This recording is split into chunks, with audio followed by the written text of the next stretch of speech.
So if you want a better life, you have to begin to think better thoughts, because what you focus on is what you feel. Even if what you're focused on isn't even real, isn't even true, if you're still focused on it, it's still going to make you, it still can, if you think a sad thought, it can still bring you down. So that's why the first step is really the power of awareness and understanding the laws of the universe, and how to leverage them to become more conscious of the thoughts that you're thinking. And then when you are thinking a thought that doesn't serve you, you identify it and then you can turn it around. Hey, Lucie Ptasznik, thank you for joining us today. Lucie, I want to get right into it because you're a transformation coach. You quit your corporate job so that you could start your passion of horses, right? But one thing that we've talked about before, or I've seen in your bio, was that you believe people can't manifest because they have limiting beliefs. And I want to know, what do you think the number one limiting belief is that people have that they don't know they have? I think the number one limiting belief is that we don't believe that we're good enough. And it's that belief in ourself. We're constantly comparing ourselves to everybody around us, to what we see on social media. And it's just like a highlight of everybody's wins. And so, therefore, we're left feeling like we're not good enough, that we're not smart enough, that we're not attractive enough. And when we're constantly playing this comparison game, we're doing ourselves a huge disservice because we're not giving ourselves credit for the beautiful gifts that we all have.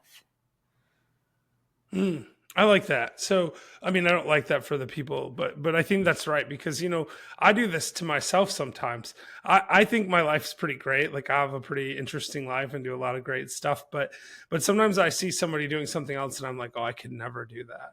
And I remember we had a guest on a long time ago that like was one of the most impressive people I've ever seen, and she said to me offline like, oh, I'm just so impressed by you. And I was like, you have like gold medals, like literally have gold medals, and like climb to the highest point in Antarctica. And she's like, yeah, but you're impressive. And I'm like, it's like mind blowing, right? Because like the reality is we all suffer from this, no matter how much we work on ourselves, we still, there's always that next thing that we're like, oh, I don't know, I'm not sure. So do you see that a lot in your life and in the people that you're dealing with? Oh yeah. I mean, I think so we do like what I like to teach people is the three fundamental pillars. And the first one is understanding energy, or managing, being able to control or manage your state as well as the state of others. And then the second thing is desire, and getting absolute clarity on around what it is that you want to create, experience, attract in life, because where your focus goes, energy flows. And so many of us are conditioned to focus on what we don't want, focus on the bad, focus on the negative. And in turn, we're stuck in this loop where we feel stuck because we keep creating more of the same negative or undesirable situation. And then the third pillar of the program is belief. And essentially, that's probably the most powerful of all three, because I like to say that belief bridges the gap from where you are to where you want to be. You can have a very in-depth understanding that everything's energy, your highest commodity is energy, that we live in an attraction-based universe, that thoughts become things. You can have absolute clarity on exactly what it is that you want to create, attract, experience. You can have a vision written out, but if you don't have the belief in yourself, if you don't believe that you're good enough, that you're worthy, that you can, that you will succeed, there will always be a vibrational discrepancy between where you're at and where you want to be, or what you have, and that distant future that's just out of reach. So belief is really rewiring your subconscious mind, to be able to, because like your outer world is nothing more than a perfect projection of your inner world. So once you understand that you don't have to you're either a default creator or a deliberate creator, meaning that if you're a default creator, you're letting your external circumstances, what you're choosing to focus on outside of you that you can't control, dictate how you feel internally, versus a a deliberate creator which is really internalizing the emotions of the desire already achieved, of the wish fulfilled, and in embodying the energy of the thing that you wish to create, you're going to very effectively and very intentionally sculpt your 3D reality into a desirable experience. Okay, so I want to unpack some of that because there are three pillars there. I'm going to take each one individually a little bit, and I'm going to do something that might surprise both of you. So, first of all, Lucie, I don't know if you know this or not, but we met like 2019 at an event. I'm sure you remember that, like when I we first do. met. Lucie was kind enough to hear me speak at one of the first events I ever spoke at, actually. Maybe like the third or fourth time I'd ever spoken in public. And it was this great event up in Michigan where she lives. I would have Yeah. never known that was only your third or fourth time either. Oh, well, thank you. I mean, and she came up to me afterwards and she said to me, "You have such great energy." And I thought, that's weird. Like, that's a strange thing to say. But in the next several weeks after that, multiple people had said that same thing to me. And I actually think about you a lot because of that, because that moment meant a lot to me because it set me on a, this is right before I climbed Kilimanjaro. This is right before COVID. This is right before Last Life Ever was really a thing. Like, we hadn't started the podcast yet. We did have a Facebook group, but often in the last 5 years or so, I've thought about that exact moment when you said to me that you have great energy, and I was looking at you and thinking, like, I have nothing like the energy this girl has. I don't even know what she means by energy, but I was like, there's something about her that when I'm around her, I just felt good. Like, I couldn't identify it differently than that. So is that the kind of energy you're talking about in that first pillar? Yes. So absolutely. I like to talk so understanding the first pillar is really understanding the basis for quantum physics, or understanding that we live in an attraction based universe where we don't attract what we want, we attract what we are. And therefore, energy is the highest commodity that we have. The energy that we're embodying, as well as like how we're making other people feel. Like, there are people in our lives where we think about them, like they'll call us and be like, nope, not today, don't have time for that sob story. Or people that they call us and we're like, oh my God, we love this person because they're forward thinking, they're expressing ideas or using their imagination in positive, creative, exciting ways. And like, just the conversations we have with those people are uplifting and inspiring, and they remind us of our greatness. So it's all about, again, surrounding yourself with the type of people that that are really gonna elevate you to become the best version of yourself. So when we talk about really, what I like to do is help people access peak emotional states, because if we can understand that we are where we are today based on every single decision that we've made up until this point, we can very confidently say that decision shapes our destiny. So, what's the one thing that affects every single decision that we've ever made? It's our emotional state. So then we think about it and it's just like, well, when you're in a peak emotional state, when you feel passionate, when you feel on fire, when you feel like you can hurdle over any obstacle that's placed within your way, in your way, you are going to make radically different decisions versus when you're in a lower vibrational state, when you're experiencing stress, fear, lack, overwhelm, guilt. And so therefore, if we want to move towards the highest version of ourselves, if we want to collapse timelines and really take massive action towards our goals, we're going to have to set ourselves up for success. And by doing that is really understanding how to manage our state. And so that's the first thing, is I like to give people a full toolbox of different strategies and tools that will take like the first piece is really awareness, because all change is preceded by awareness. We can't change what we're unaware of. And so many of us are conditioned. We're conditioned by our past, by our parents' beliefs, any sort of traumas that we may have lived through.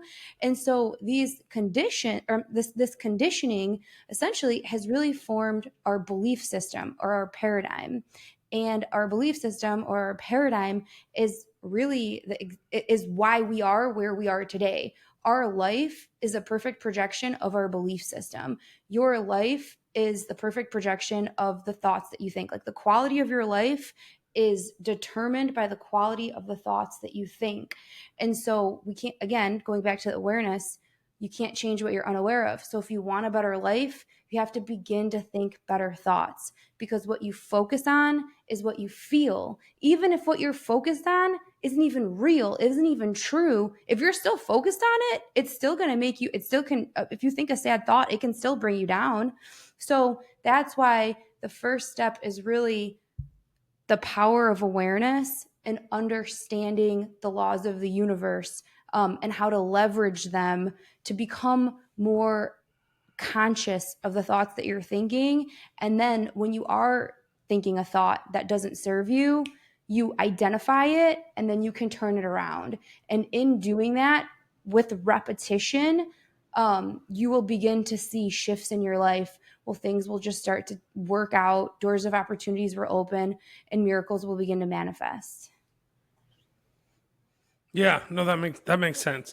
So, the second pillar then is the desire, like clarity pillar, right? I don't know exactly what you called it, but it was something along those Desire, lines. yes. Yeah, and when you're talking about that, is it just like, um, you see this in like self-help literature all the time, right? Whether it be like a vivid vision or writing your goals down and repeating them over and over again. Is that what we're talking about, or is there more to that than that?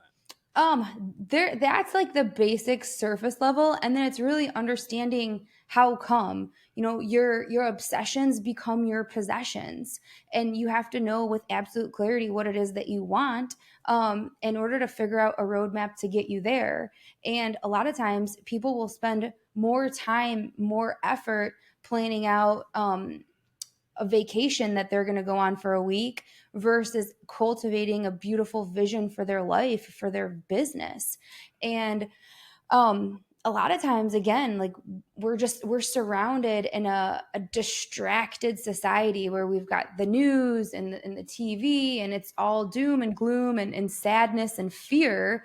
And again, where our focus goes, our energy flows. So a lot of times, like, I love asking people, if you could have life the way you wanted, if you had unlimited resources and money were of no concern, what would your life look like?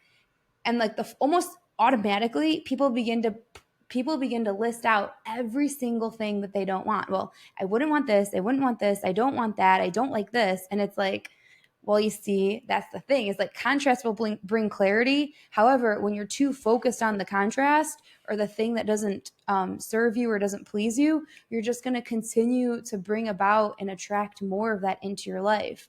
So that's why it's really training your mind, training your focus to look for the good. So when you take the time, and yes, it takes time, it takes intention, to write out your goals, whether you're writing them out every week, every month. I like to do monthly intentions. I feel like it's a very powerful process, that I take a lot of my students through.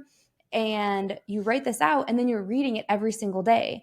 And when you're reading it every single day, you're activating your RAS, your reticular activating system. So for anybody who might not know or might not be familiar with what that means, it's if I ask you, hey, how many red cars did you see today on your drive home? You'd probably be like, I don't know, a couple here and there. I don't know. I wasn't looking for them. But tomorrow, when I ask you, how many cars did you see on your ride home? I saw 26, because why? You were looking for them. You were paying attention. And so same thing, when you have your vision written out with clarity, in details and excitement and desire, you read that out, you're looking for it, you're activating your RAS, and it puts you in the receiving mode. So therefore, when those opportunities present themselves, you actually see them. You're in a place to receive them. And that can make a world of a difference. So that's why it's so important to know what you want, because then you're able to step into a place to like see the opportunity when it presents itself to you. Yeah, I think that's actually really. I actually, when I talk, I often mention the reticular activated system, because but I like your way of describing it better. I'm always like, when you get a new car and now you notice them everywhere or something, it's like your subconscious mind defaults to the familiar, and that's really what you're talking about. It's like you're in this situation where if you're refreshing those goals constantly and you're like living in it. One of our former guests, Jamil Sayed, he always says, who you're being matters, like how you show up matters. And I think that's really what you're talking about. It's like decide who you want to be and then go be that person. Yes, And that's where you get that absolutely. clarity. So then we talk about belief, and I mean, this the way you were describing it earlier, it reminds me of the Henry Ford quote, right? The whether you think you can or you think you can't, you're probably right. Like it doesn't matter. Like, and I used to think that was kind of weird when I first heard it, but I think these things layer into your subconscious over time. And now it's one of my favorite quotes. The first time I was like, that's stupid. If I think I could fly, like I wouldn't be able to fly. But the reality is that that's like a surface level objection, because what he's really saying is like, if you really truly believe something, you can figure out a way to make it happen. And we know that's true because people do fly now. They do it in planes and helicopters and stuff like that. They didn't before, right? Like somebody had to believe it was possible for that to happen. Absolutely. No, So I anyway, love that what do you quote. think about? Go ahead, Jillian. I have a quick question. I want to go back to something you said about your energy being your greatest commodity, which I think is like, that's going to be my mantra now. I'm going to think about that. Your energy is your greatest commodity, so I can bring the proper energy to certain situations or, life situations. But keeping that in mind and thinking about, the state that we're in now, uh, a lot of people are disenfranchised. What's something they can do right away to change their energy so that their greatest commodity is the commodity they actually want? They have gold instead of methane, or something like Yeah. that. So so that's a really great question. So there's three different kinds of patterns that people fall into. There's patterns of focus. Like I said, what you focus on is what you feel. And so much of the time we get used to focusing on what doesn't work, what we don't like, what isn't pleasing to us. And then what we focus on is what we feel. And then we embody that. And then we attract more of that. And then we're like, oh my God, nothing's working out. And so we have to break that cycle. We have to interrupt that pattern. We have to train ourselves to see the good and operate with hearts full of appreciation and gratitude. The second pattern is patterns of physiology, how we're moving our body. So, how many days are we going to the gym? How many days are we walking outside? How many days are we running, dancing, lifting weights, doing jujitsu, playing basketball, whatever it is? But our minds and our bodies are just very intimately connected. And truth be told, if you want to instantaneously elevate your vibration and change your state, the fastest way to do that is change your physiology. So, if like, let's say you're having a bad day and like things, you're out of alignment, you're feeling stressed, overwhelmed, weight of the world on your shoulders. One of the best things that you can do is just get up and get outside and start moving. And even if it sounds like, again, like a lot of this stuff can sound frivolous or silly or just pie in the sky, but even if you go to the gym or you go for a walk, or even if you start doing jumping jacks or high knees, or you put some music on, you phone a friend, just start moving different, start carrying yourself different. Like if you looked at a depressed person is going to have shallow breath, hunched over, low voice, versus somebody who is animated and passionate. They're going to be shoulders back, head up, voice, louder voice. And so we can very deliberately change these things in a blink of an eye. And in changing those things, just like you said, Jeff, like the person, like be the person you want to be, just like show up with that energy. But it's deciding to do it. And then it's like deciding to do it and then deciding to do it, actually doing it. And I think it's called Othello's principle, which I learned about I forgot what book. It was a book I was reading about the subconscious mind. And it was something along the lines of when we fall into states of anger, when we're really upset or frustrated, it's almost like our mind wants to keep us there. And so like it's almost like it's like a magnet. Like when you're angry, when you're pissed off, you're only going to attract ideas or thoughts that are in that same at that same level of vibration or that same frequency, where, oh my God, then you're like, oh, I remember that. I remember if you're fighting with your boyfriend, well, I remember you said this and you said that, and that one day you did this and you pissed me off then. And like all of a sudden you're attracting all of these things. Even if you're totally wrong and you're like you misinterpreted something, the Orthello's principle states that our mind wants to keep us in these low vibrational states, and it will look for more evidence for us to stay there. And so once you and the only reason I know this is because I read it in a book, and then like 2 days later I experienced it, and I was like, oh my God, I can't believe that I just fell victim to what I read in the book. I lived it out loud.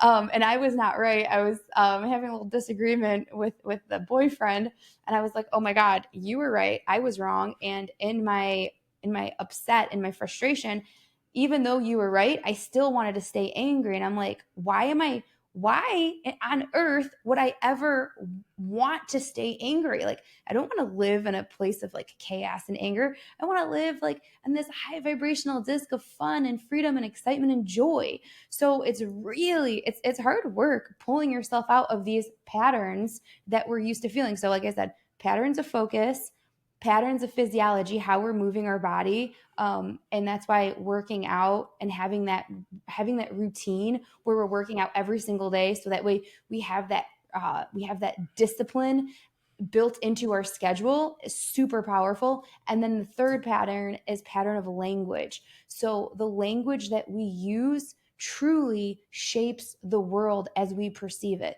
because we don't experience the world as it is. We experience the world that we focus on. And a lot of the times our language can really shift our perception or alter our perception of the world based on the language that we're using or the meaning that we're assigning to an experience that we've lived.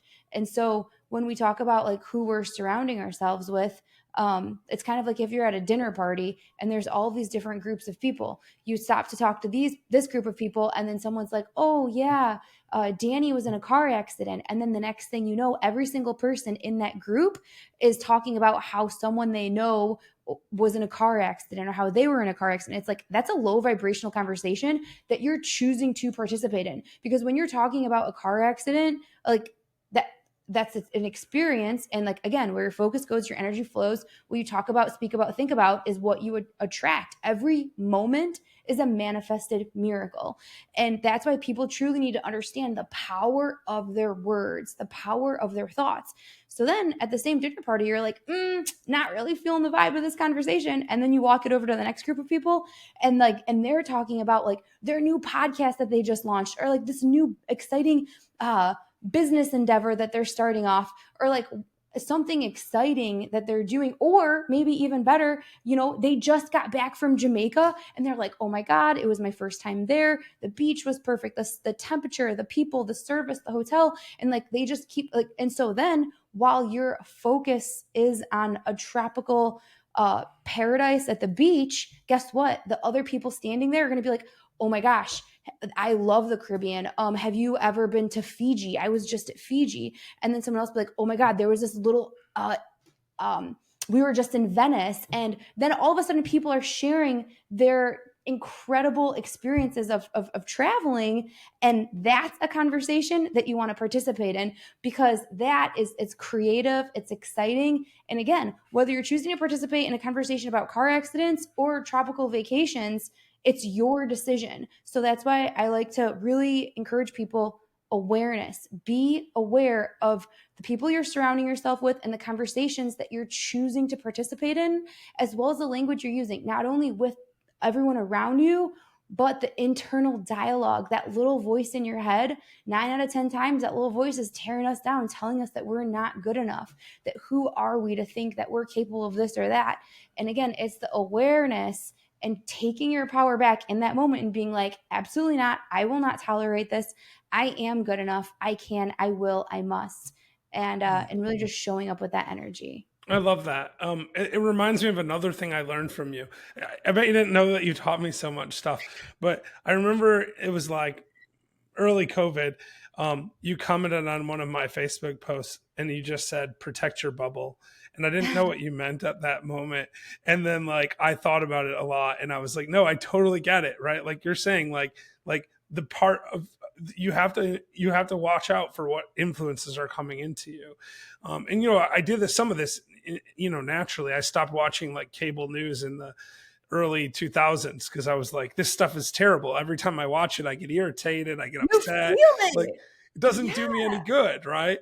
Oh my, But if I yeah. talk to Lucie, I feel happy. So what should I do? Talk to Lucie or watch cable news, right? Like obviously, I need to talk to Lucie. Like I need to surround myself with more people like that. And I mean, I didn't think that obviously back in 2007 or whatever when I gave up cable news, but like at the same time, like that's what you're talking about, right? Just protect that the influences that are coming into your life. Absolutely. So before we started recording, and we do have to wrap up here in a minute, you were telling us about some of the really cool stuff you're doing. So you want to share briefly like what you're doing now and how people that are listening to the show can get a hold of you, things like that. Yeah. So we actually have two really cool things that I'd love to talk about. The first one is we have a 16-week program that helps people very intentionally rewire their subconscious mind, transform their identity, so that way you can start taking massive action towards your goals today. And what we've done is we've condensed this 16-week program into a 2-hour training. And the 2-hour training is broken up into like a 6-part series. It's very user-friendly, very digestible. It can be found on our website, which is ultimatesuccessblueprint.com. And normally this training sells for $1,000. However, we do have a promo code for you and your listeners. The promo code is Last Life Ever. Well, I don't know if they're going to be able to remember that promo code, but thank you for that. And with the promo code, they get it for $999 instead of 1,000, right? They get $1 off. With the promo code, you can absolutely access and download this training, zero cost, totally Oh, for well, I'm going free. to have to access and download the training myself because it sounds amazing. It's pretty awesome. It's full of different strategies, different techniques, kind of like that toolbox that I was talking about on how to intentionally raise your vibration. So if you're feeling out of alignment, if you're not feeling like yourself, if you're having a bad day, whatever the case may be, you just got a bad phone call from the boss and you're like, what can I do? It's everything from meditation to gratitude lists, all sorts of really powerful practices and techniques. And then the second thing that I wanted to share with you guys is we have a super awesome Facebook community. It is called Transformation Nation. And every single day we're pouring out just positive content to uplift and inspire people, really challenging people, pushing people to become the best versions of yourself, mentally, physically, financially, and spiritually. So that way you can show up as the best version of you, for your loved ones, for your family, and for your community at large. And one of the things I asked myself, I'm like, how can I serve? How can I give back? How can I positively impact people? And one of the things that I believe in the most is meditation. Huge proponent. Every single day, as soon as my eyes open, immediately start meditating. Your subconscious is most susceptible as soon as you wake up and right before you go to sleep when it's in theta state. So if there's one thing I would highly recommend everybody start implementing into their life that I can guarantee will garner incredible results and up level every area of your life, it's meditation. And if you're not meditating, you totally should be. So how can I help? This is what I do. Every Friday at 10:30 a.m. Eastern, I do a live gratitude meditation. So whether you're a seasoned meditator or you've kind of heard about meditating, you tried it, you're not really sure, but you want to start, I'd be happy to just help you along and kickstart your meditation journey. Transformation Nation and 10:30 a.m. every Friday. It doesn't matter where I'm at in the country. It doesn't matter what time zone I'm in. I'm always very intentional about being there for my Transformation Nation peeps. Cool. And to be clear, that's 10:30 Eastern Standard Time, right? You're in That's the right. East Coast. Not everyone knows where you live. So Oh, I'm sorry. I thought I said Eastern. you might have, but I just want to make sure we're clear, because Yeah. if people want to check that out, and I think they definitely should. I think the Facebook group's amazing, and I know you're amazing, and I really enjoyed having you on. Jillian, do you have anything else you want to ask Lucie before we wrap up, or? I'm a little excited and overwhelmed, to be honest. I thought that was awesome information. Lucie, you interviewed yourself, which is the best kind of guest, the one that just gives us all that we need, knows exactly what we need, and I appreciate that. And with that, Jeffrey, I'd like to remind everybody to live the best version of their last life ever. That sounds like an amazing idea, Jillian. I wasn't quite ready to hit the stop record button, so apologize for that. Everyone, we look forward to seeing you next time.